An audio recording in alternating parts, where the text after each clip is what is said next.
Everyone wants to have an affordable house. It's one of the biggest expenses in your adult life. Having a child, having a house, and having a car, those are probably your three biggest expenses. So, on your quest to live your best life, usually that includes financial freedom.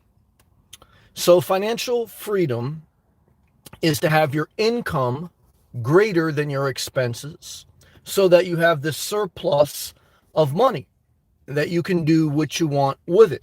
That's freedom, whether it's save, invest, whatever it may be. A 30-year mortgage, which I had when I owned a condo for 15 years, I had a 30-year fixed mortgage. At that time, the interest rate was 6%, and that was considered low, I think, in 2002. So at that time, I got this 30-year fixed mortgage, and, I paid it for 15 years. And I often fantasized about what it would be like when I pay off my mortgage. Most people who have a mortgage, they fantasize about that day and getting rid of your house payment. And of course, that's what I thought about when I first got my house. And then as I got older and I studied finances a little bit, I learned that even when you pay off your mortgage, you're still going to have fixed payments. You're going to have property taxes, home insurance. You're going to have some level of maintenance or capital improvement for your home. Your air conditioner goes, your heater goes, spackle, painting, renovations, etc. And so it's always something. Also, if you have an HOA, that's always there. That never goes away. And if you don't have an HOA, you're always going to be paying money to mow your lawn, to take care of your outside. Roof goes eventually. So you never get away from payments, even if you pay off your mortgage. You have some recurring expenses when it comes to a house. And there's no way around that.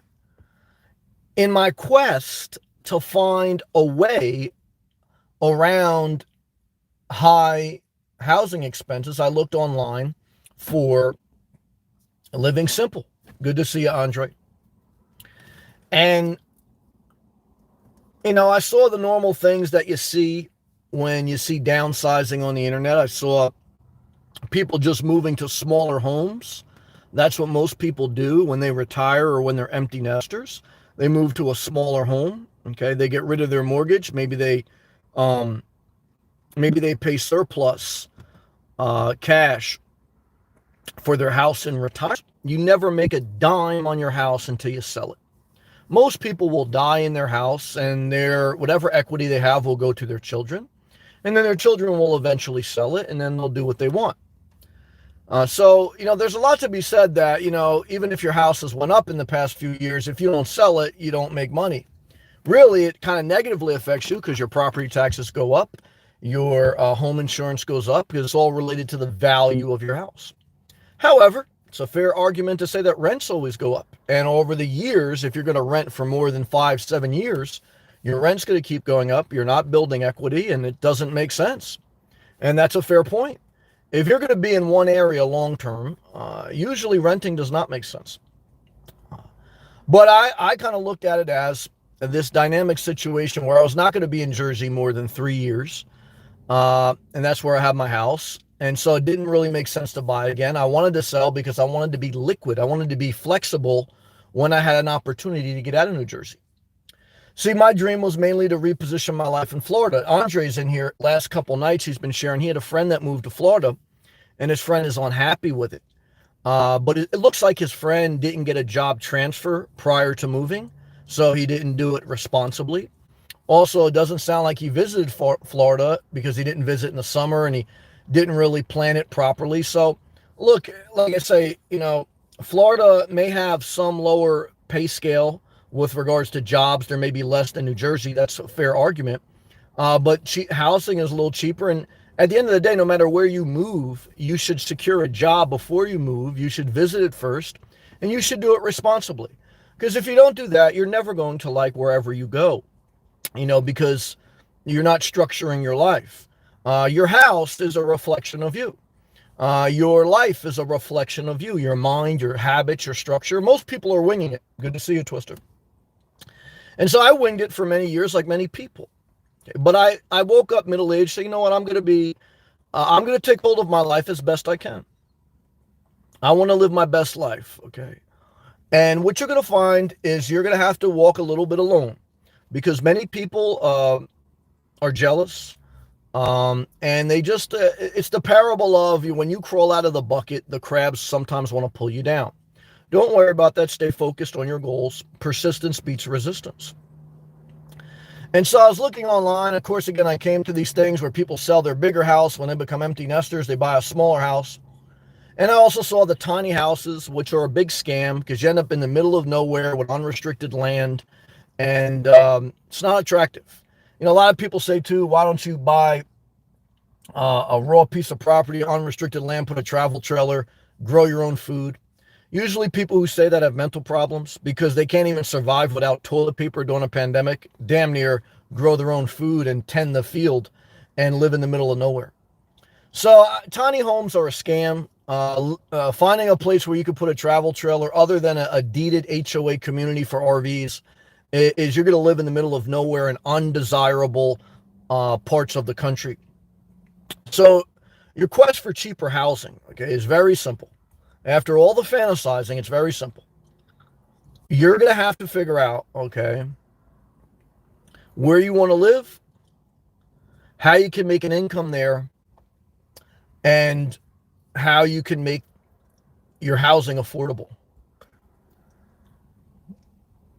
You say, well, you're living in a car. You don't have a 30-year mortgage. Are you going to live in your car for 30 years? I'm 41. Well, if I'm 41 and I lived in my car till 71, I could probably do it.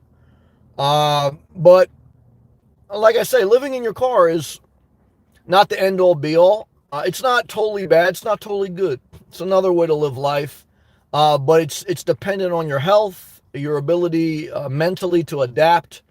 And you still need some level of financial independence, okay, to ensure you don't become destitute if you need to get off the road and if you need to navigate some emergencies. And living in my car for the past 4 years has cost me relationships. It does make you a little bit odd. It's a very isolating, disconnecting lifestyle. And have I truly changed my life for the better? It's all subjective, I mean, for me, I was going to do it no matter what, because for me, my decision did not affect anyone else. I don't have kids. I'm not responsible for anyone else. So I always look at it as living in my car don't work out. I'm not destitute. I have an income. I have a couple sources of income. I have my health, and I can get off the road if I need to. And even if I make a bad financial decision, it's just me. I'm not leaving a house to someone. Again, you're not going to make money on a house even after you pay off a 30-year mortgage until you sell it. And then if you sell it, you're going to probably buy another one. Or you're going to become this nomad. Look, I don't think you really want to be a nomad full-time at the end of your life. It's my opinion. It's how I look at it now as a middle-aged man. I think RVs are crap. The more and more I look at them, especially nowadays, I think they're way overpriced. I think you're going to end up in an RV park or a campground, hauling that thing around or driving a Class B. And even in the beginning of my channel, I made videos about RVs. And I said, man, this life isn't just cheap and easy. And I still feel that way. I feel even more. I think RVs, I think they're another scam. I really do. You end up in an RV park, So, but again, you have to experience life. I just found that if you're going to experience life on the road, not in a house, you're better off in a car van. That way, if you ever do want to get off the road, it's very easy, simple, clean. Our video today, ESP, shout out to you. Shout out to everyone in Alaska. So, like ESP's living full-time in her NV200, which is a small little van. And if she needs to get off the road, she can rent. And if she wants to stay in there long-term, she can do that. Does living in a van beat living in a house for 30 years? It all depends, okay? It's going to depend on your goals. Keith Smith, $2 super chat. Water break, all caps, algorithm boosting super chat. Well, I appreciate that. I want to thank you. I want to thank the vast majority of positive people. K. Smith, I want to thank you. Remember, keep showing up, focus on the positive people. So that's what I'm going to do. Thank you, K. Smith. Thank you to all my members. Shout out to you guys. Shout out to you. Yeah, when I went to an RV dealer today, I thought about that. I went to go look at some Class B vans. I'll probably upload a video tomorrow uh, about one and do a couple next few days. It's one is going to an RV dealer, especially nowadays. Even with the RV sales, these RV salesmen, they circle you like a shark. You can't really enjoy yourself. There's limited inventory. The prices are so astronomical, and I say to myself, Sam, this is just not the next step. I felt like it was such a waste. I seen the people signing their life away. That's how I felt when I saw them at the sales table. I said, nah. I said, man, I guess if I was retired, if I was in my late 50s, 60s, I may consider a Class B van. But for me, I was like, what a waste this place is, man. I'd rather stay in a hotel almost. It's what a waste. Charles, what's up, man? What's up, Sam? When I moved to Tampa, I've got a nice one-bedroom apartment. I found out rent has gone up, is now listed for $1,700. Inflation is here for my one-bedroom. Yeah, crazy inflation. Inflation is very high. Everything's reflected. And that's the argument of, do you want to buy something? Again, when everything's going up, so if your rent goes up, that means the landlord's property taxes also went up. His home insurance or her home insurance, everything goes up. But again, if you're going to stay in an area for more than 5 years, it makes sense to buy.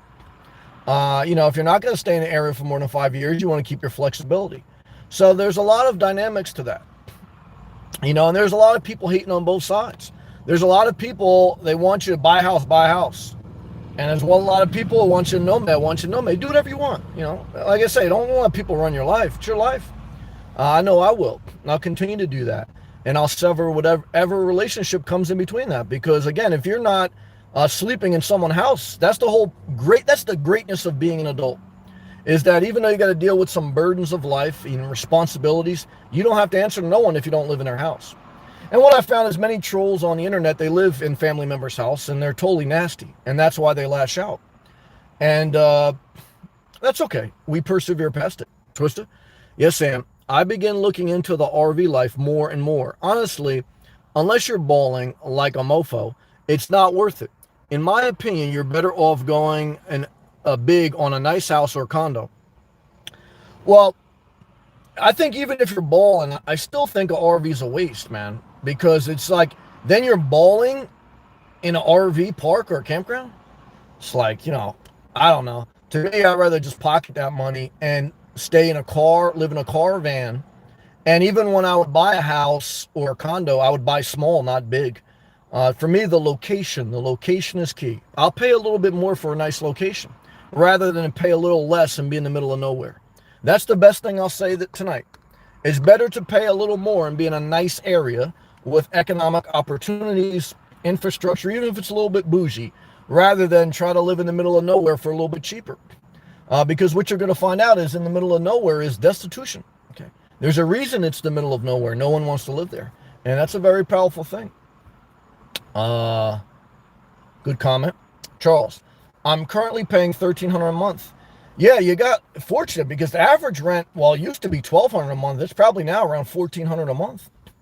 And I am really, look, the biggest concern I have at this point staying on the road is beating inflation. Because that's a real concern. However, excuse me a second. Excuse me.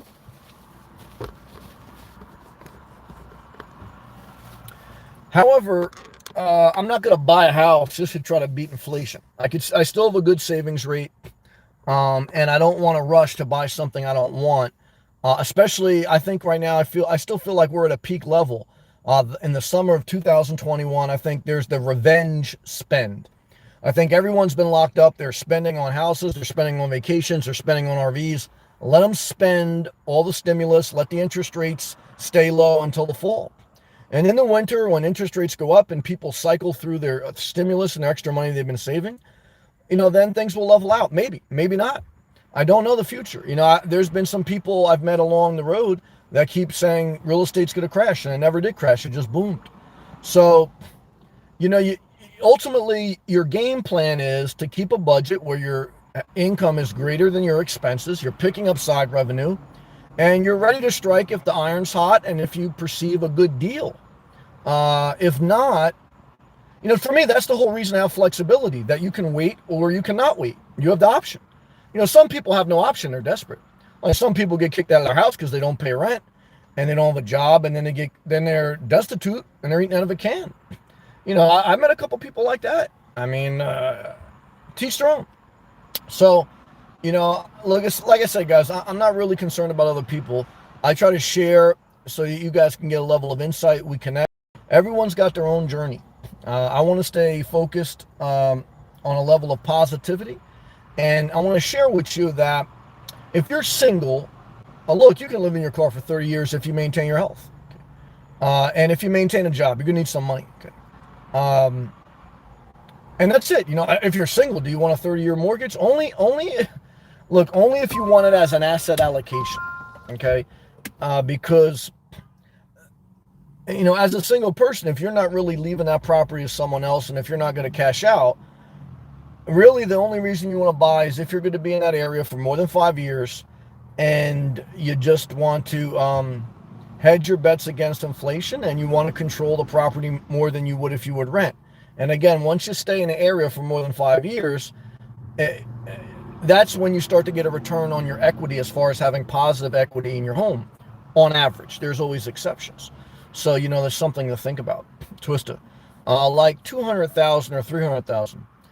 Yeah, I mean, now that's the going range for a nice area. I think the average price of the average house in America right now is about almost 400,000. But for a single person or even a couple, you could probably be in the 200,000 to 300,000 range in some areas. I was hoping to get 150,000 and under. That's home in Florida. It was more obtainable. There was a lot more inventory. Now, finding a $150,000 property is going to be rare. 175 may be the bare minimum. So, but once I get up to 175, 200,000, it's like, damn, man. Because like I say, I would say that Florida's pay scale is probably a little bit lower than other areas, but properties are a little bit cheaper and the atmosphere is a little bit nicer.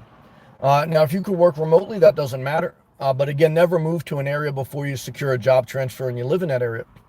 But if you're single, again, you have more flexibility to change your mind back and forth. The whole reason to live on wheels is so that you have these options. Okay? You're not forced into one. But I definitely am not in a rush because, I've done everything I need to do to not be in a rush. So I'm not going to rush myself for the sake of it. Back to live comments. Charles, I think I'm going to just stay in an apartment for 10 years, sock a bunch of money into an index fund, and buy a house outright in 10 years. Yeah, that's the thing. I've always, I had my money in index funds for a while. I eventually took it out. I shouldn't have now in hindsight, but I just don't trust the market. But what are you going to do? Fight the market? You fight the market. It's like fighting the country. You're probably going to lose. So, on average, your theory goes, we don't have a beach. For 150K, you'll get a palace. Yeah, he's talking about Oklahoma.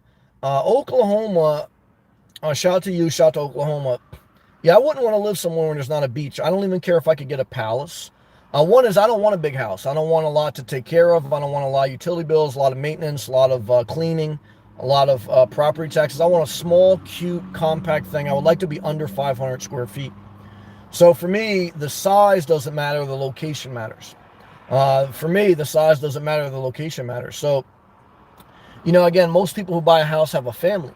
So for them, 30 years makes sense because they're going to raise their kids for at least 20 years in their house. They want to be tied into a school system, and they want stability. They want to live around a certain area. Most people who live as nomads are retirees or single people. Very few people raising a family on the road. There certainly are some. There certainly are some couples, but most people are not. And it is more volatile to take your entire family on the road. Forget about it. It's volatile to live with your family. But everyone has their own way to live life, so, just some food for thought. Twisted. Completely agree, Sam. Never settle, just make it work. Yeah, thank you, Twist. I appreciate that. Yeah, that's where I'm at. Just making it work and taking it one day at a time. Look, every day I get through is another day closer to death. We never get today back. Every day you're just closer to the end of your life. So every day I get through, it's like, well, I got through another day without a house. So I've done that for 4 years. And does it really matter? No, overall, I've lived a good quality of life. So it's not like this house is like this end of life where, oh my God, I got a house. Now all my problems are solved. No, actually, you have more problems. You got more responsibility, you got more bills. So, you have more comfort, you have more stability, but you don't have this euphoria. So that's what I know too. That's what kind of keeps me disciplined in. Again, it is all dependent on your health, but as long as you can maintain your health, and by the grace of God, because anything can happen, it's like every day I get through is a win. Because what would a house really do? Not much. Again, I would still go to Starbucks, still go to the gym. So it's like, most of my day would be outside anyway. The value of a home would be if there's a nice community I could walk around, a little bit less time with the public. Definitely at night, to have the comfort of a home would be nice. Now what is that worth? What is that worth a 30-year mortgage? It all depends on the house price, the property taxes, the location. It's not just worth it just to be worth it. All the factors have to be considered. And like I say, I use the luxury that I have as a single man with no pets, no kids, to say uh, I don't see anything that really makes me happy. So I'll just keep doing what I'm doing. And like you say, you stack your money, you maintain your health, and you enjoy the dream. I still enjoy getting on Realtor.com once or twice a day and looking at the properties just for excitement. House porn, they call it. Yeah, house porn. So, but at the same time, I also enjoy not cleaning a bathroom, not being entangled. Uh, but I think at this point, as a 40-year-old, 1-year-old man, um, I think I'll be good either way. Eventually, if I get another house, or eventually, if I never get a house, I could see myself, in some extent, never getting a house. Staying as long as my health maintains. That's the main kicker. Staying on the road for years, and then eventually, as I get older, either a van, a Class B van, or finally a home base. But for me, I say to myself again, the whole point of the lifestyle is simplicity and flexibility. So that if you want to change, you can, and if you don't have to. Twista, fire emoji, prayers. Well, I appreciate that, Twista. You have a very positive attitude, and I really appreciate that about you. And I try to remember that when I get a little bit negative and you're dealing with some negative people in life or online. I try to remember, look, Sam, there's a lot of positive people. Just that's why I have boundaries. I live as a nomad in my car because I want flexibility and control over my life. I have boundaries. I block people. I've member-only chats because I want boundaries. Because even when I did YouTube in the beginning, I was like totally a pure soul in some instance. And then also I just totally got bombarded. Even when I was doing everything totally nice, there were still nasty people. And it like turns you very, turns you into it just makes you very angry. And I'm not going to go through that for no reason. It's just not worth it. And that's why eventually I said, look, this is not worth my time and aggravation unless it's worth it financially and I have boundaries. And that's it. And you have a right to change your mind. That's the whole point of living below your means. So I can say, you know what? I want to do this now and I don't. Okay. And, some people who have no boundaries, they don't understand that. Again, usually the people that don't understand that, they're delusional. They're the type of people that think they can buy a piece of property in the middle of nowhere, grow their own food, and they can't even handle not having toilet paper during a pandemic. They can't grow their own food, guys. They can't even handle when Walmart don't have toilet paper. You know what I mean? ESP at Charles. I initially moved into my van. My one-bedroom apartment downtown Anchorage was $1,300 a month too. Yeah, I wonder how much it is now, ESP, because I'm sure you guys are getting inflation too, right? And again, that's our biggest threat right now for those nomads out there is inflation. But I do think we're probably towards, in my opinion, I don't know the future, I think we're at peak inflation. Because I think if it keeps inflating, it's just unsustainable. Because the reason for the inflation was the insanely low interest rates and the stimulus and the supply chain shutting down. So as the supply chain opens up, stimulus ends, and eventually interest rates raise, Even if there's not a crash, there's got to be a slowing of growth. So, can anything happen? Of course, but those are my thoughts. Twister says, you always make me realize the stuff I overthink about and get anxiety over is very silly and pointless. Thank you, Sam. Well, thank you, Twister. Like I say, it's a reciprocal thing. You've been very positive, and I appreciate that about you. I appreciate what you add to the conversation, and I thank you. And eventually, like I say, if you go your own way and we don't speak to each other, I always want to prepare everyone that that's part of life too. As an adult, I've accepted it more and more that, relationships come and go. And as long as they're positive, there's no reason for them to end in a disaster. Sometimes they could just, when you're dealing with two mature people, and I haven't always been mature, and neither have everyone else, everyone grows. When you get to a level of place in your life, you just say, look, if we can vibe together and share and it works for both of us, that's a blessing. And if it doesn't, you got to let people freely go and not manipulate, not control, not get anxiety. Because it's only going to make it worse. Focus on self-care. And when you focus on self-care, you're always going to be attractive to some people because most people are not focusing on self-care, so they want to know what's special about you. And the only thing special about you is that you're probably taking care of yourself physically, mentally, emotionally, spiritually, financially, maybe more than most people. So they want to know how you did it, what you did it, and what do you think about it. Are any of us perfect? No. Do all of us have flaws? Yes. Do bad people try to pick at your flaws and forget about your positive attributes? Of course, that's their job. To find your one insecurity, try to manipulate it to make you feel inferior so they feel better about themselves. It's a complete narcissist or psychopath, whatever. But like I say, I've met narcissists that use the art of seduction, and I've met narcissists that use the art of control and manipulation. I've met women narcissists, men, and I've met people that play the guilt trip game, pity party game. Oh, everyone played me. Now, you know what it is. You played the game because they were good looking and you wanted something from them. And then when you basically got your ass handed to you, they were narcissists. They weren't a narcissist. You were just in above your head, okay? And you got what you asked for. It's all part of life. Back left comments. Let's take a hydration break. Let's slow it down, okay? Click that thumbs up if you haven't. Shout out to all my members. Thank you again, Keith Smith.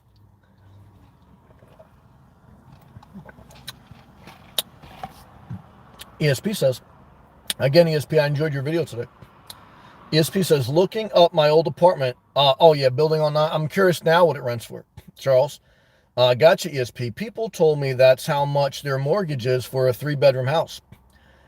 Yeah, I can see that. Well, depending on the house price. Yeah. And depending on how much they put down, right?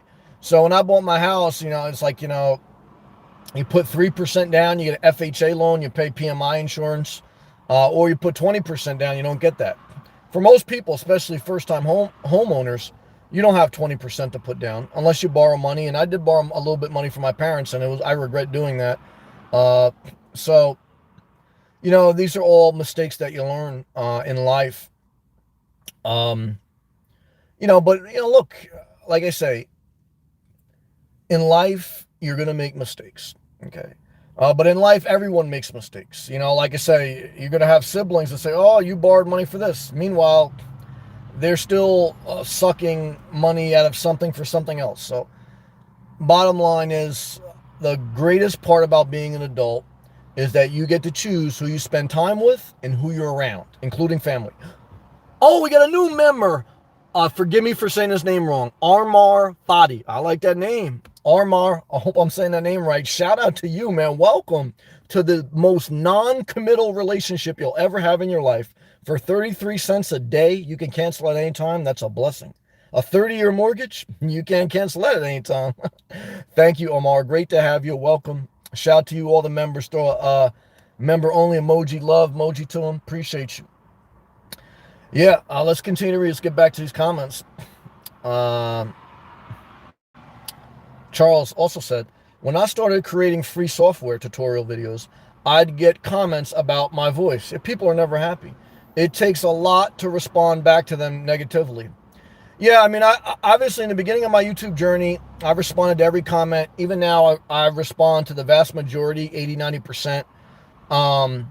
And the bad ones I just block. I do it at a financial loss because even the good comments, they add to the algorithm and it's someone watching your video. So no matter how they try to put the spin on it, they're watching your video. They're watching your video. They are watching your video. Okay, so yeah, And that's what it is. They love you. They're infatuated with you. And then if you block them, they're obsessed with you. And they have a restraining order. They have a recurring pattern. I see their IP address. I see their mental history, their legal history. So, but what are you going to do? But I have learned that the more you block, the more peaceful my life gets. But it hurts the bag a little bit.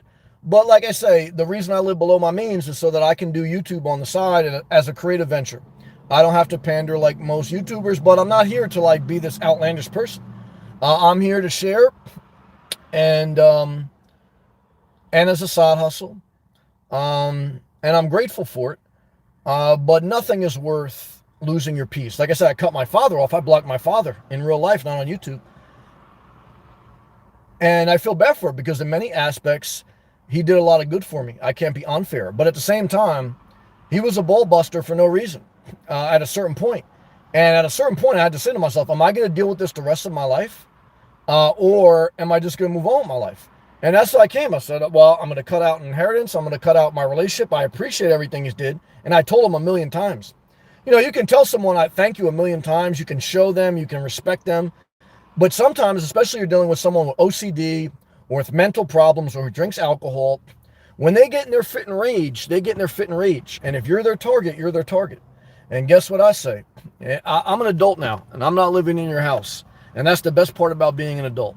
Okay, so if you don't like something I'm doing, if you don't like that I didn't tell you, guess what? You're either going to accept it, okay, or you're not going to be in my life. You can watch, you can thumbs down, but you'll be blocked. You won't have access to me. Why? I'm an adult.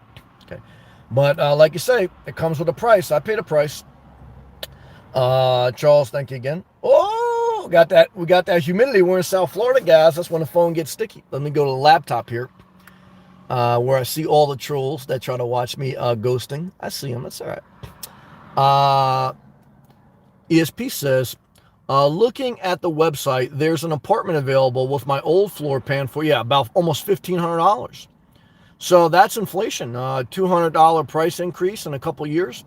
That's high. Amar, welcome again. Amar says, it's a love of fate. Expand on that, brother. What is that? What are you saying there? ESP says, thanks, Sam. Glad you enjoyed it. Yeah, it was pretty awesome. Amar says, been following a while. Love your energy. Well, thank you, Amar. I appreciate that. Yeah, your energy is, a lot of people have said that, and I appreciate that, Amar, about my energy, and that's what attracts them a little bit. And I think about that, so man, you got to protect your energy, and this is what I often talk about with boundaries and self-care. Going for a walk, changing your number, and being flexible but firm in your personal boundaries is key, because negative people suck the energy right out of your soul.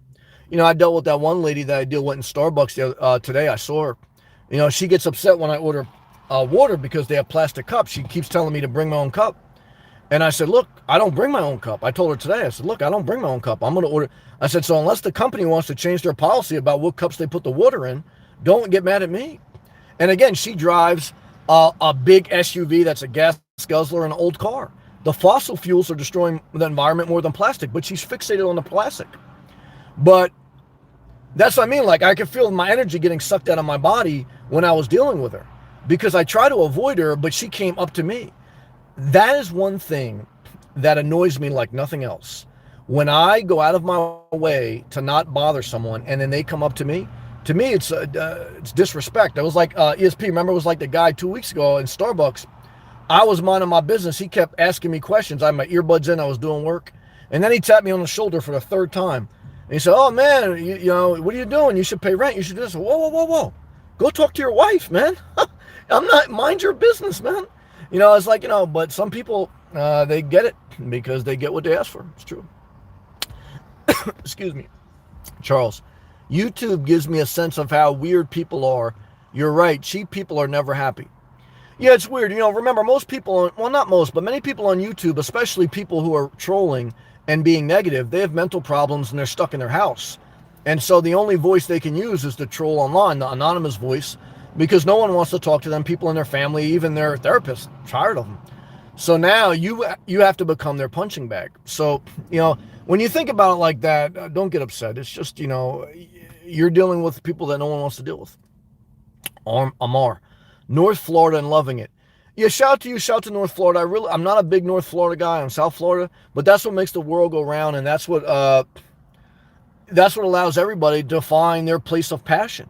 And that's why no one place will ever be too crowded per se. I mean, even though there are crowded spots in certain areas, but difference is what makes the world go round. Some people like north, some like south, some like west, some like east. Not just in Florida, but in the country. And everyone likes something different. So what do I like? Again, I like southeast Florida. I got to be by the ocean, or else I'm not alive. I traveled today a little bit inland to look at this RV, and the further I got away from the ocean, the more upset I got.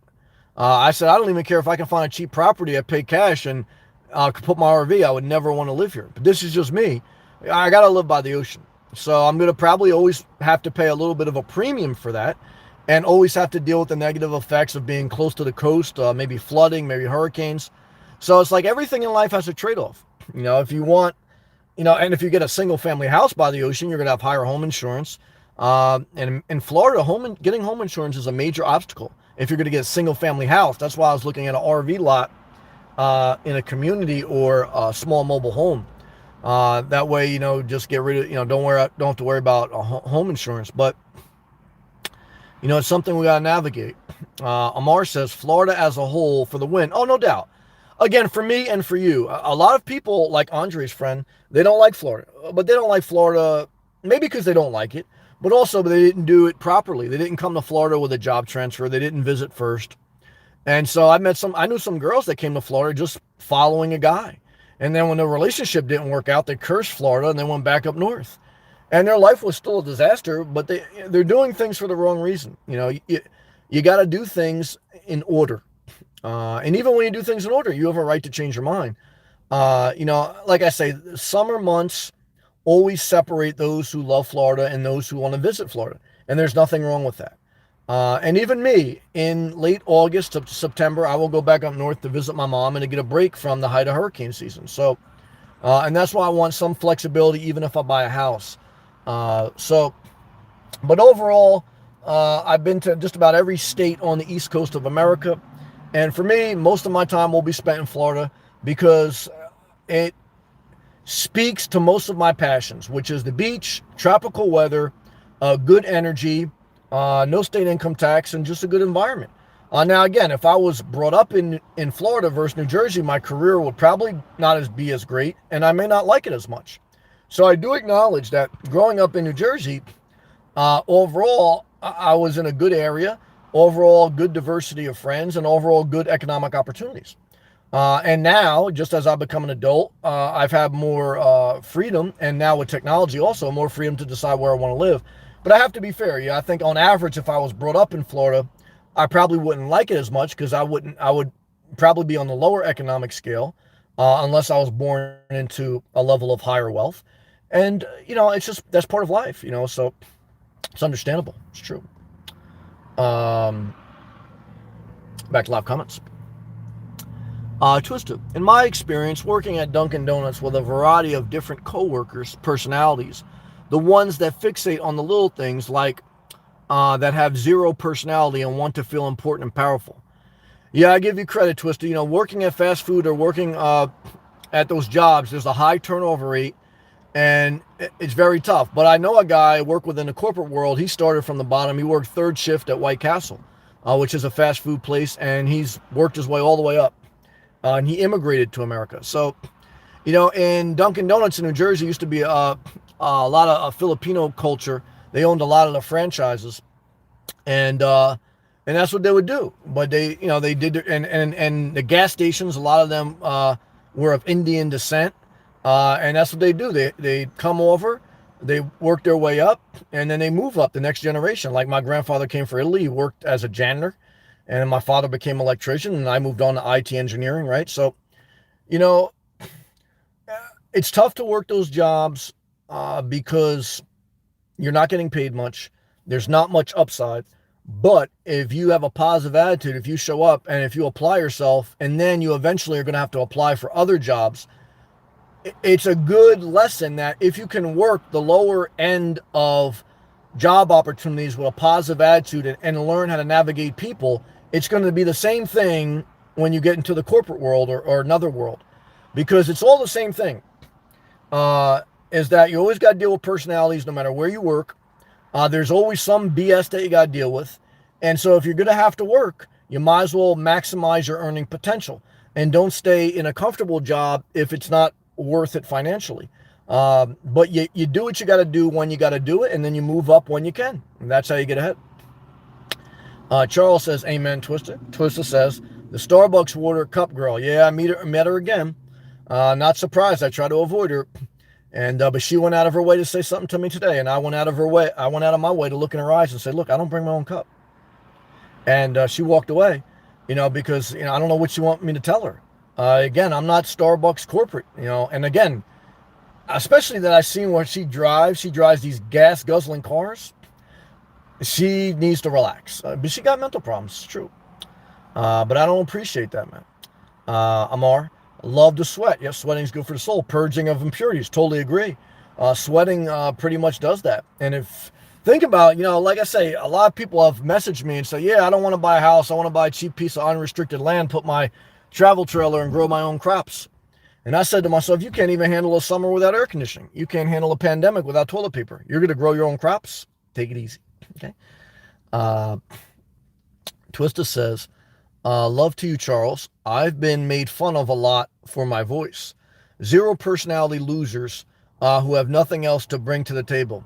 Yeah, it makes me reflect on Shao Hao, a great movie, Shao Hao, which was very similar to like, he had got hypnotized and he only saw people for their character, not for their outer appearance. And he ended up dating this big chick, okay?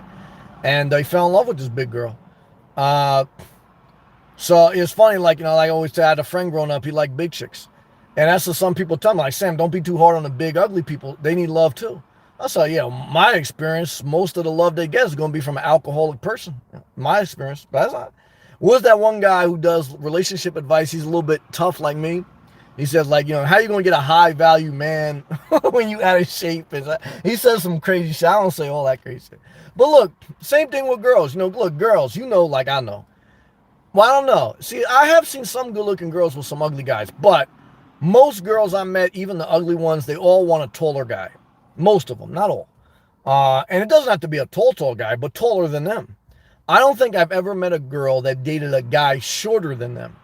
So again, you could date a really short girl, but you have to be just a little bit taller than her. That's been my experience. So what's fair is fair. Like I said, I had a great viewer.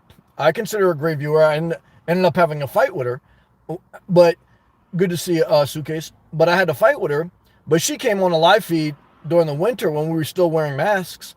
And she goes, yeah, I want this mask mandate to end so I can see guys' faces. I want to date again. And then she went on to tell me she's out of shape and this and that. So, well, you ain't ready to date. You out of shape. You're not ready to go. You're not focused. And she goes, oh, you offended me. Well, I can understand I offended her. But what about the guy? Why you care about what the guy looks like if looks don't matter? Right? Why do you care about if he has a face mask on? Because you care. You care how the guy looks to evaluate, to judge if you want to get with him, right? So, if you're able to do that with a guy's face, is a guy not able to do that with your body? Of course. Okay. Now, again, do some guys like the BBWs? I don't even know what that stands for. What does that stand for? Big white chicks or something? I don't know what that stands for. BBW. What does that stand for? Someone keeps telling me that. I don't know what that means, though. Hopefully it's not nothing bad. BBWs? What does BBW mean? BBW meaning. Someone leave it in the comment. I'm trying to Google it. Oh, big, beautiful women? Nah, that's what that means? Yeah, I don't know about that. Yeah, I guess that's what that means, but I don't know. So, yeah, whatever. ESP says, big black women. Okay. I don't know if that's true, because I know someone said BBW and it was a white chick, so I don't know. Who knows? But like I said, guys, you get the point. I mean, so, and she was an Indian lady, I believe, the one who went on this live feed. So, I was like, you're not in shape. You're not ready for the game. Guys, when you date, it's a game. Now, again, could you be out of shape? Of course. But, I don't know. Again, teach their own. I don't know what we're talking about now. Let's just go back to live comments.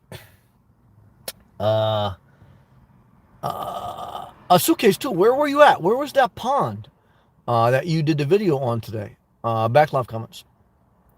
Amar, I read that. Charles gives Amen a Twister. Twister. The Starbucks. Oh, yeah, I read this, right. Amar, love to say I read that. Twister. Oh, yeah, I read that. ESP, this was the last one. Part of the reason that Starbucks gives free water is because their strong coffee is dehydrating. I definitely agree with that.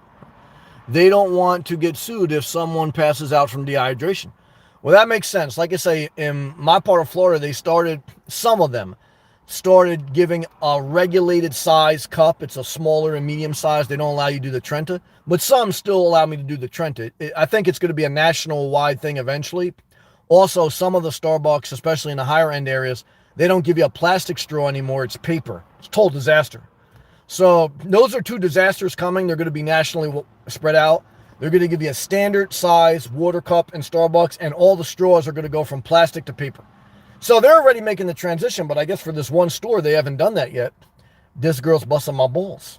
And I'm like, hey, look, what do you want me to do about it? Yeah, but yeah, I understand. Twister, yes, Sam. I've been working there for 2 years. There you go. That's awesome. Track record. Before that was a variety of fast food places. I'm just doing it until I graduate university. Okay, that makes sense. You're doing good for yourself, man. You're going to school and working. Thumbs up to you, man. And you've been there for 2 years. That's awesome. Suitcase. Hey, Sam. What's up, brother? Where were you at, man? Where's that video today? Amar. Push yourself up. Yeah, I agree with this. Sleep as needed and never push yourself down. Push up and lift as you do, Sam. Yeah, look, we got to keep pushing forward. It's not easy. How much does the average human need to sleep per night? Between 5 to 8 hours. Usually 6 or 7 hours is key. No naps. Go for a walk. Certainly there's some exceptions, but on average, that's what most people should do. You got to push yourself a little. Thank you.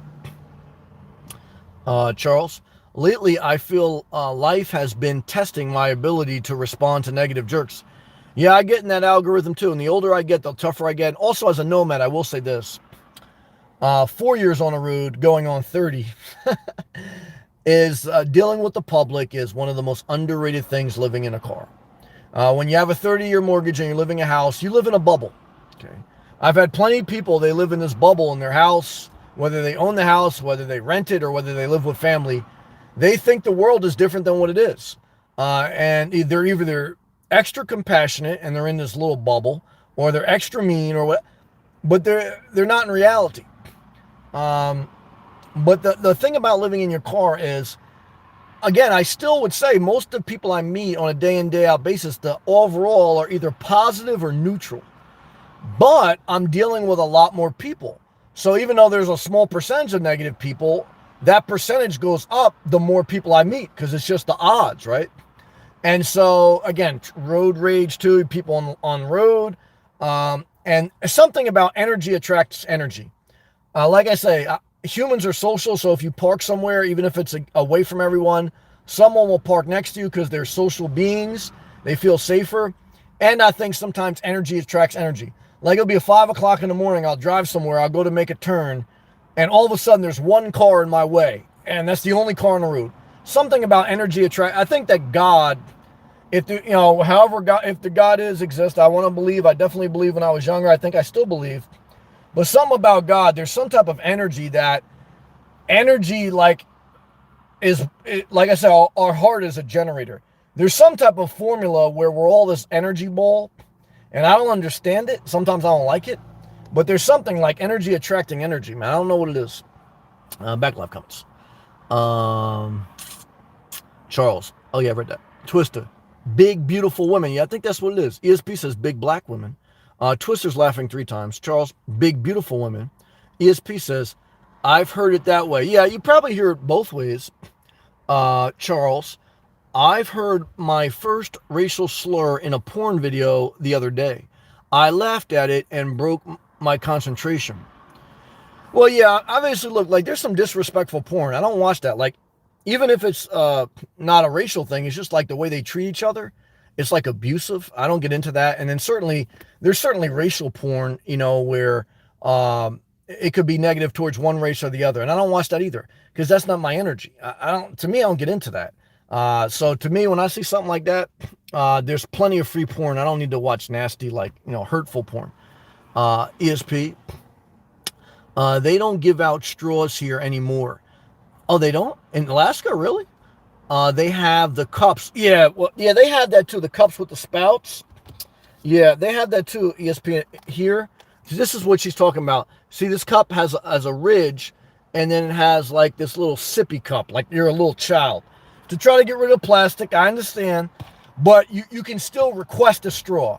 I request a straw because I like the straw. It's true.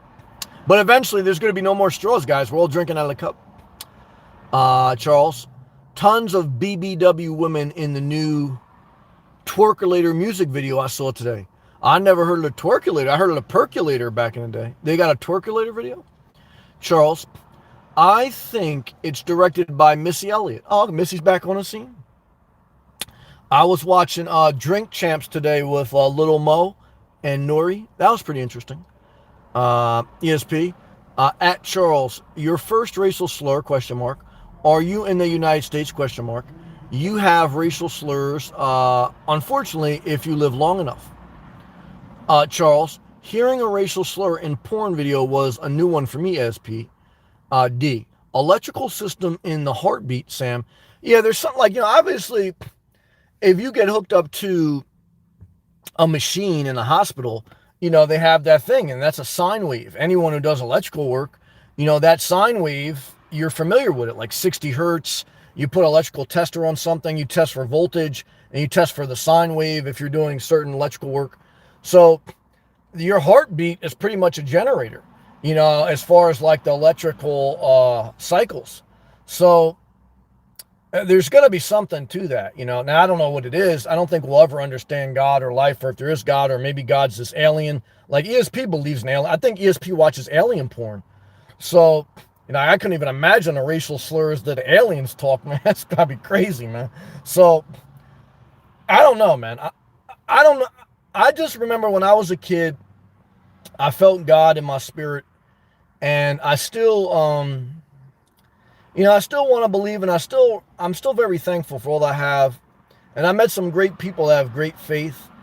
Obviously, I've learned to break down the walls of religious dogma and sectarial division amongst different religions as I've matured. But I also could say, look, even the Bible was fair, because even the Bible, Moses got tired of living. He asked God to kill him.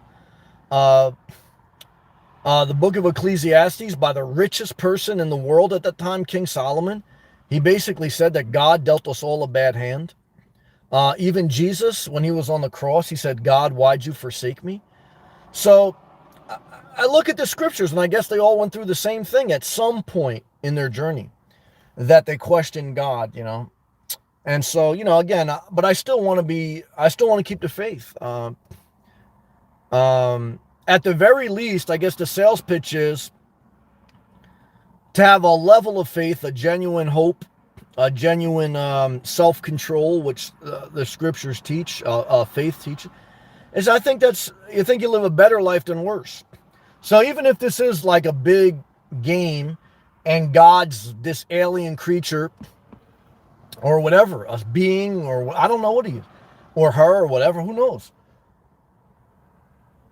Outside of that, it's just like, to make your life better and have less suffering, I think you do better to operate off faith. It's not easy, though, because, I don't want to be a hypocrite. In my mind, I get very upset, but I try not to ever put that on someone else. So, I don't know. It's true, though. Those are my thoughts. I'm back to live comments. Where did I leave off?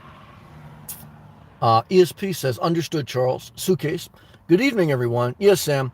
That place was a fishing... in St. Petersburg. Oh, you're still in Florida. I thought you went up north. I can fish, cook, and sleep for under $10. Oh, that's cheap. For a weekend. Wow. Like a dildo emoji. Can't beat it. Yeah, no, that's great. That's a good deal. Oh, that's awesome. Yeah, that's pretty good. Charles. Yeah, I don't like slurs and porn videos, ESP. ESP says, Alaska has a lot of natural beauty. Here we go. So Starbucks wants to save the environment. Now, I can respect that. They respect that up there. I'm embarrassed to say I collect straws from Wendy's. Yeah. and other places to use. I understand. I keep stashes of straws in the glove box. Now, you're very organized. I'm always impressed by your focus. You're very focused. Amar, our newest member, love to you, man. He goes, quit feeding what is pushing you down. I found I don't need much to get by. No, that's true. I think that average person in the first world country does not need as much as they have. That's definitely true. Again, even people that don't have much have a storage unit, so that's factually true. So the nomad life found me. I can understand that. Life is beautiful and terrifying all at once. That's pretty well said. One love. I agree with that. One love. Yeah, that's good said, Amor. ESP, laughing. Alien point. I know what you like. Would be like, I don't know how to say that. Best actually? Definitely not my thing. I never heard of that. That's a type of porn? I never heard of that. Yeah, see, you into some freaky stuff. I gotta Google that. What does that mean? I never heard of that. Did you guys hear that one? Bestastally? What type of porn is that? That's, savagely. Yeah, that's kind of like I was talking about. Savagely cruel or depraved behavior. Yeah, that's like, Charles was saying about the slurs. And that's what I was saying, like that type of porn, whether it's a slur or thing. Yeah, that stuff is like, I can't even get joy out of that, man. I don't know. Like, that's how you know there's some sick people, man. Some people are really into that stuff, man. Charles, I listen to near-death experience testimonies. Yeah, some stuff like that. Like, even like, you ever watch like, I'm 500 pounds and like close to death or something? I can't watch. That stuff makes me either too sad or just, I don't watch anything anymore unless it's like real basic and simple, man. I don't watch horror movies. I don't watch like things that really hurt my spirit. Because like to Amar's point, man, I just got to protect my energy. But I used to watch some of that stuff, but I can't watch. I don't watch like documentaries on 9/11 anymore. Guys, at this point, who knows what the hell's going on? Charles says he listens to near-death testimonies. It gives me hope that God is out there. Yeah, no, I mean, if it gives you hope, I can understand that. I can. Twisted. I was listening to some really spiritual things on my walk today. When the first time ever a crow tried to attack me. It was scary. The devil came in a crow. I Googled it, and apparently I was in his territory. Yeah, no, I will say this, not even to laugh at that. Like, I have felt God is real because there's been certain times, just a couple, that I've had a dream, and it definitely applied to where I was at in life and like prophetic. And there's certain times, like, I was like, man, that something happened to me. Like, it was like, not like this supernatural thing where I walked on water, but you could feel like it was like God somehow, so, or the devil or something else. So I can understand that, man. And that's what makes you believe a little bit. Yeah. But yeah, look, like I always tell you, a lot of people that I've met too online, they're very much strict vegans and they're very sensitive. And I respect that. I respect it. But they're almost like they haven't spent time in the wild, like where these birds are vicious. Okay. And these squirrels are having doggy style sex in the park. I've seen it happen.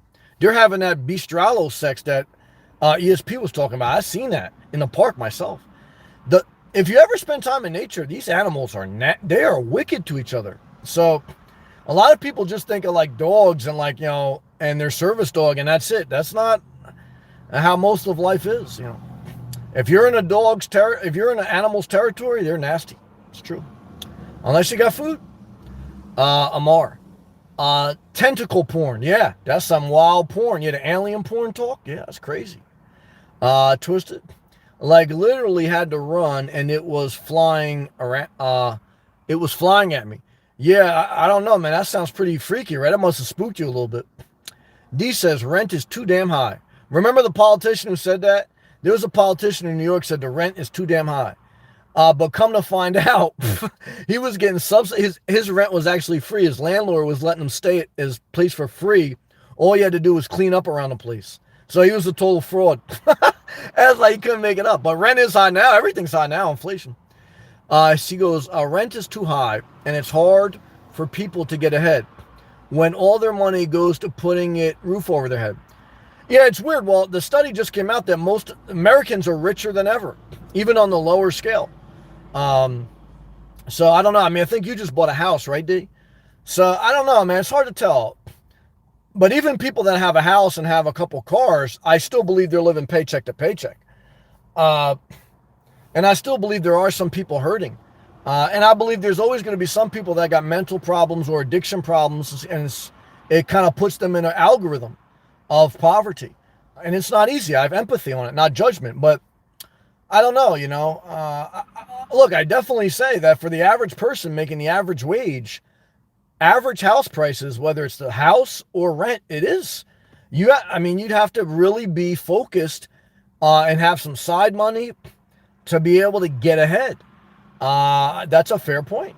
But I don't know, it kind of like shot UBI down because now, I don't know. But see, you can't just go by the stimulus because a big part of the inflation trade is the lower interest rates and the global supply chain cutting down. So it's a very hard thing to measure. But look, I know people who make good. That's when I really learned that the simple life and getting ahead is such a discipline because, look, when I was working at a lower pay scale, I said, well, yeah, it's hard to get ahead when you look, and it is true. When you only make a certain amount of money, when you make under $20 an hour as a main job, you can make it as a side job or you can make it when you're young.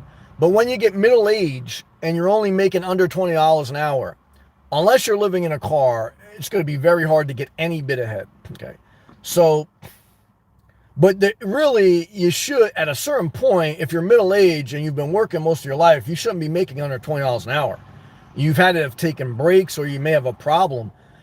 Because if you've worked since your 20s and 30s and time you're in your 40s, you should be making over 20 an hour based on the amount of work experience and the certifications you would pick up along the way.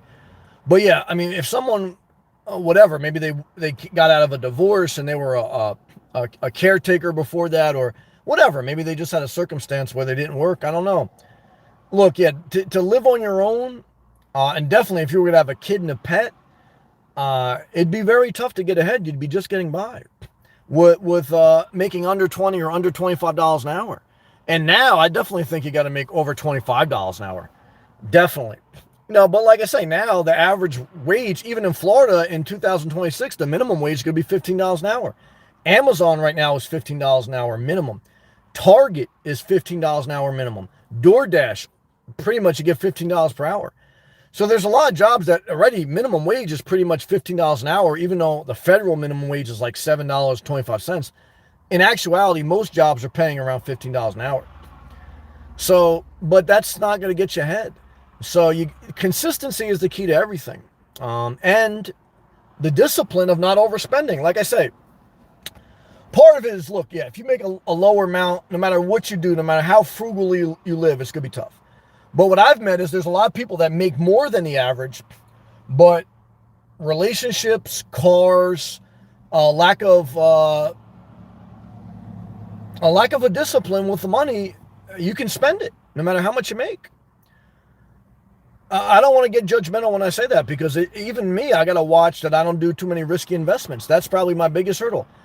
For me right now, my biggest financial hurdles are don't do too many risky investments, and I have to be careful with inflation because how much you're going to save. I got out of debt last year. I've saved for years now.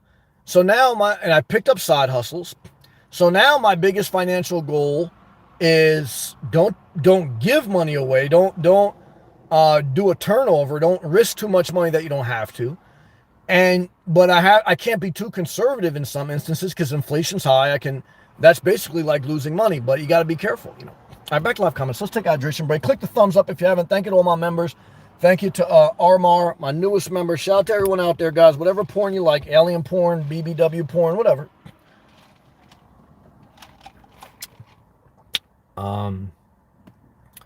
ESP says, I love this chat. We go from, talk about porn, spiritual, or aliens. Why? Because it's all part of life, Like when I was in church, that's kind of what I tried to bring to the table. And they did let me to a certain degree, and I'm very grateful for church. Like I spent 10 years in church. As an adult, I found the church that spoke to me best, and I found it through a friend. It was good. There was good and bad and everything. But even like when I came up in the Catholic Church. I only went there when I had to, when I was very young. But I am thankful for a level of spirituality. There's no doubt about that. I think it helps me. Now, again, is there an exact science? No. Because I know some people that went to the same church I grew up with or the same church I went to as an adult, and they went on their own journey of destruction. So I can't even say that church is like going to guarantee success. For me, the only thing spirituality did was I researched it myself and I went to a support system to get around a group of people that were trying to improve their life and to learn from myself, not to be led around by a pastor per se. And it helped me because I put in the work to it. So I think, but then also I still watch porn. Why? Because I still think it's healthy to masturbate. Now, again, I don't watch nasty porn. I don't watch disrespectful porn. I don't like that. So I think, I remember telling my pastor, I want to do a sermon about porn. And I remember them saying, I love them, but they said, no, we can't do that. But then eventually I think the pastors committed adultery because sexuality is part of life. So what I've learned in life, it's not easy to talk about all these things because they're a part of life that's sometimes taboo. But if you don't talk about them, they tend to get worse. Obviously, the key is you want to try to talk about them in a healthy way where it's not like pro one thing or another. Everyone has to figure out their own journey, but it's true. Thank you, ESP. Back left comments. Twister, laughing, ESP. Me too. ESP D100 at D. Yes, under $1,000 a month. Yeah, look, if you can get your housing under $1,000 a month, I mean, that makes sense, even if you buy. I thought I would be able to do that, and I kind of kick myself now, man. That condo, that was $100,000. I don't know if I made a mistake there, guys. I would say that one I'd kind of willing to let go because I didn't want to share walls. But if you ask me, I thought about this the other day. My 4 years on the road, there's been a couple times I came close to buying a home base. And now, if I had to reflect on it as of today, do I regret anyone not getting it?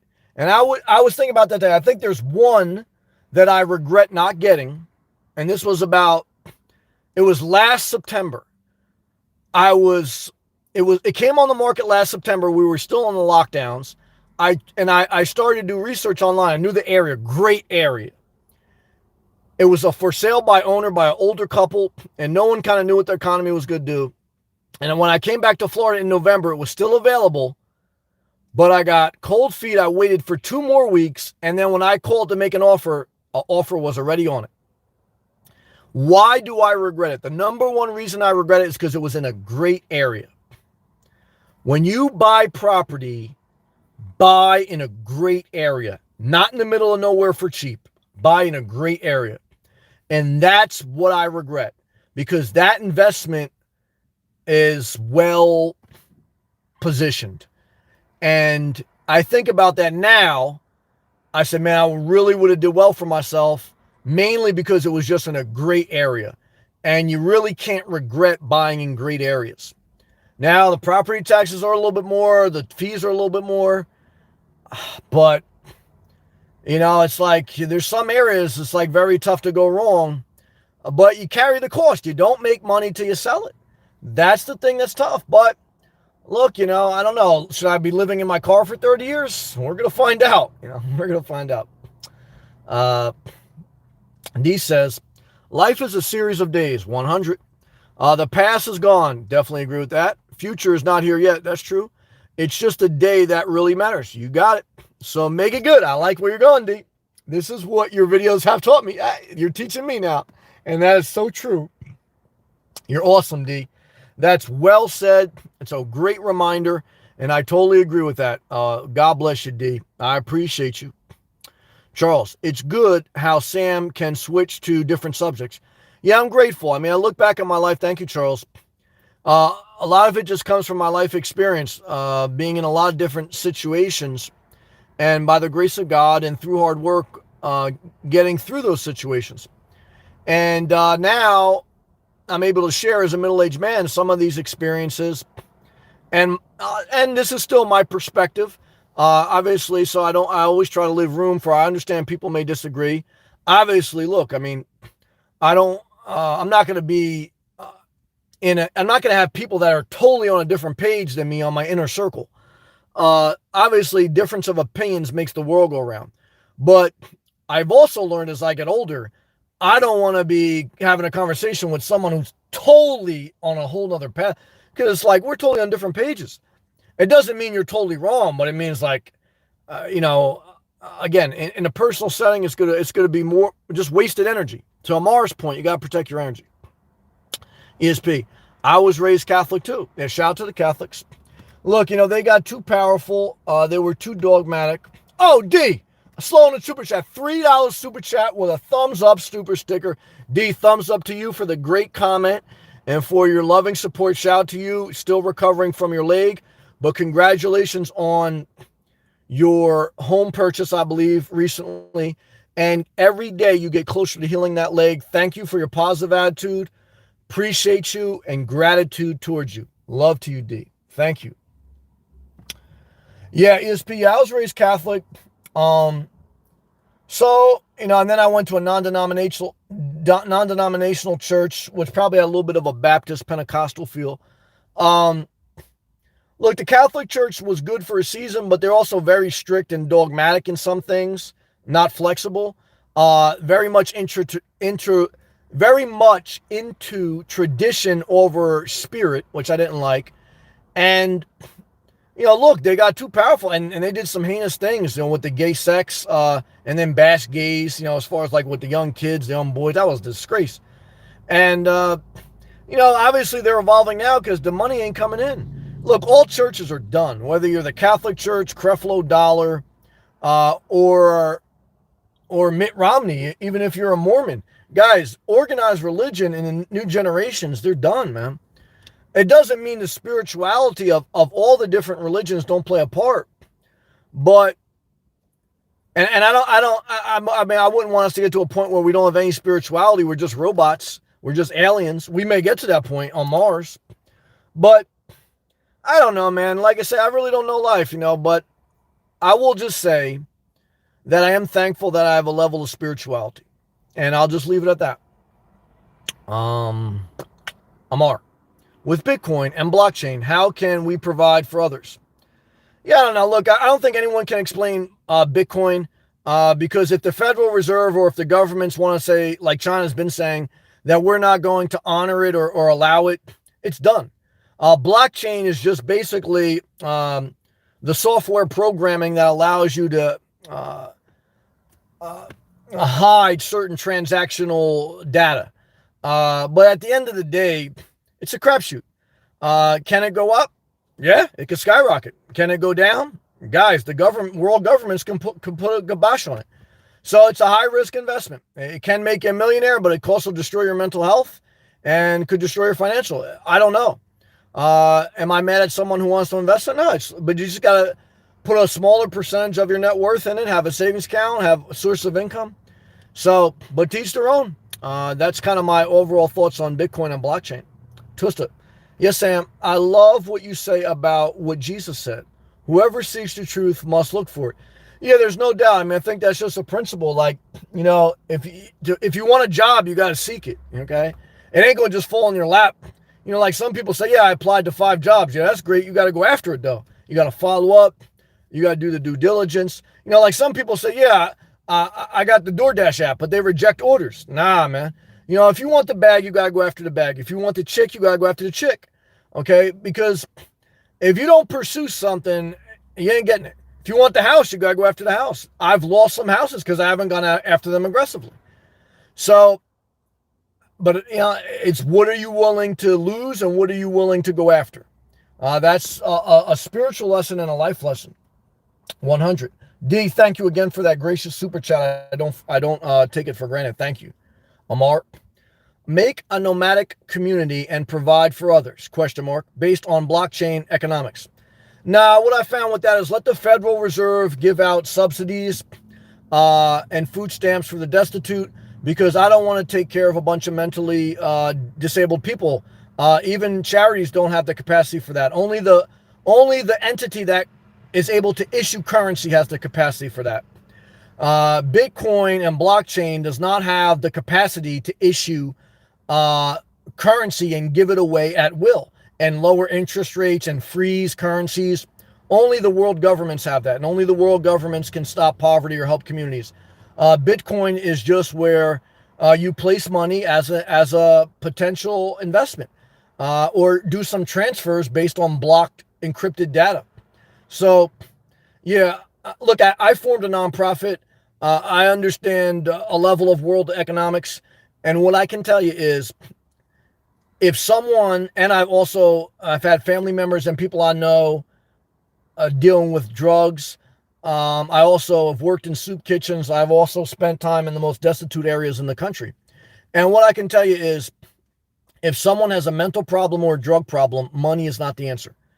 And there are some people that money is the answer to a level of help. But the biggest answer for those who are really in a bad place is a level of subsidies. Subsidized house, food stamps, those houses are not the best. That needs to be worked on. That's where you got to get the great minds to think, all right, how can we make subsidized housing better? We should spread it out, not put everyone in one concentrated area. Because if someone is really destitute, you don't want them living around other destitute people, because how you get ahead in life or how you get help is you network with people who are doing better, who have more resources. So you want to sprinkle that around. That's not easy to do, but that's where you need the world thinkers and the business minds to get together. But you're not going to solve mental problems, drug problems, gambling problems. You don't solve that. That's something you just mitigate. There's a percentage of human nature that money does not solve it. You give them the basic resources they need to survive. No one starves to death in a first world country unless they willingly go on a hunger strike. Because I have family members right now that are on food stamps. They couldn't starve themselves, and they've never worked. So, and they've got shelter. They got subsidized housing. So, really, the people who may feel high anxiety are the working class, who don't have Medicaid. They don't have health care, maybe. They don't have a guarantee of a roof over their head. And, look, the rich are just looking to avoid taxes and beat inflation. So, certainly there's people who are poor that were grown up in a certain state where they didn't have opportunity. And there are certain systemic things that are racial or gender driven, because we're only a couple generations still out of a level of segregation and a level of women rights. And certain people don't want to hear that, but we're cycling out of it. But it's still going to take a few more generations to get through. It's just the way it is. So now how do you solve that? It's tough. But obviously the system is solving some of that. But there's always going to be some inequities. And there's always going to be some people, no matter what their gender and what their race, they're lazy, or they have mental problems, or they have drug problems. So how do you make society more equal? I think you can do some things to better some of the subsidized housing. Who was in charge of subsidized housing in the last administration? Ben Carson. Here's the guy who tried to kill his mother. So I don't know. I don't even know who's in charge of low-income housing now in the Biden administration. Guys, Biden's been asleep. The only thing I know is that we're not basically in a pandemic with civil war. So Biden's winning by default. But I don't know, what's going on with policy. I'm not paying attention because, to be honest with you, that's not my thing. Let AOC and let some conservatives that I agree with, let AOC, let DeSantos, let Biden, let the next generation that's their passion, let them figure that out. And if I feel I could get involved and helped, I would. But that's really not my passion. I don't know, but again, I don't think you ever solve it. Even Jesus said you're never going to get rid of all the poor. And today, in 2021, in a first world country, poverty is nothing like it was in Jesus' time. So even if someone came from a third world country and they work for bare minimum here, they're like, they're not, I don't think they're living great, but I think they testify that it's not as bad as where I came from. So, but everything is relative to where you're at in life, how you brought up, your circumstance, and your experience. Obviously, I'm speaking right now from my circumstance, my experience, and etc. So, but like I said, I can also speak to a level of it because of people directly in my family that are at the lowest economic scale on the most government subsidies. So, but I know them. I mean, what can you do? Someone's got mental problems, drug problems. What can you do? Money don't solve it. So all you can do is let the government do what they can do. You got to have boundaries. You got to move on with your life. So, I know I got long-winded on that. Let's go back to live comments. Amar, I read that. Suitcase. Going to a nice public park is church. I agree. At this point in my life, I'm on the same page. Being around nature, I agree with this, which brings it full circle. Yep. Everything in nature is nasty. To a certain degree, that's true. Humans are nasty. To a certain degree, that's true. Wow. Epiphany. Yeah, look, I mean, obviously, there's a level of good in nature, and there's a level of good in humans. And there's the opposite dynamic. There's a level of bad. It's a duality of life. That's true. Laugh now, cry later type deal. ESP, Adamar. If you have a good idea for a nomad community, maybe you should email Bob Wells. Look, I don't think Bob Wells gets it, man. I don't think he understands that people that have mental problems or poverty problems, living in their van in the desert is not solve that. I think the nomadic life is good for someone who's able to do for themselves, or I don't know, man, but that's my opinion. Maybe there's some people thriving, but everyone I've seen, it's either for the YouTube hustle to get interviewed by Bob Wells. They're off the road in a couple of years. I don't know. Has Bob Wells helped me? Well, I wasn't really a big Bob Wells fan ever, but I respect what he's taught and what he's given, sharing information. He's capitalized off it, and there's nothing wrong with that. I don't know, though. But again, I think a lot of people that are on the road should not be on the road, and I think they end up off the road. I think they got to ensure they have a certain level of subsidies. And then if they want to get on the road and have an exit strategy, that's good. But that's my opinion. ESP says, yeah, Bob Wells and his home on Lions on Wheels. I'm being serious. Just don't forget, well, I don't know, man. Again, if someone has drug problems or mental problems, does a minivan help them? I don't know. You said, well, he's not giving it to them. Maybe he's giving it to someone who's just hard in their luck. Fair point. Look, I guess everything has its place. But in my opinion, you have to think about the mindset of someone who can't afford a van. If someone can't afford a van, should they be on the road full time? No. Because what's next? They can't afford food. They can't afford gas. They can't afford insurance. I don't know. That's my opinion. I could be wrong. I said the same thing when Oprah gave out cars. Why would she give out money? And, but everyone's different. D, some symbol. A lot of people feel this way. Nimani? I don't know what that means. ESP. Personally, if I had a lot of land, hypothetically, I might allow... I'll see how long you allow this till your place turns into, what do they call that place in California? Slab City? I might allow nomads. I saw a nomad channel. YouTube search, City Hall, cracks down on nomads. There was this 59-year-old woman with disability parked on the side of a residential area in California with her barking dogs, saying that she's entitled to park on that street, and City Hall has been wrong to her. They're writing her tickets and kicking her out of her place. And these other women who are on disability and delusional, they were all saying, oh, society's so wrong, they don't care about you. These people are wrong. It's a disgrace. They need to get pushed off that damn street and into either insane asylum or subsidized housing. Because for them to feel that they're entitled to park on a public residential street, that's totally asinine. And then she goes, I might allow nomads who are my close friends and family, to camp, but I don't want to live traditional community. Yeah, you better treat that like a state park. After 2 weeks, you got to keep it moving. Amar, yes, thank you for the clarification. Thank you. D, I just try to be the best person I can because cause no evil. I agree with that. My contribution to Earth. I agree with that. I think that was Google's slogan. When in doubt, just try to do no evil. I agree with that. We're on Google right now. We're on YouTube. ESP. Sam, I agree with you. A lot of ways, too many nomads live in the desert destitution or on California streets. That's not right either. But some have no other good options. Yes, they do. They can be on subsidized housing and food stamps.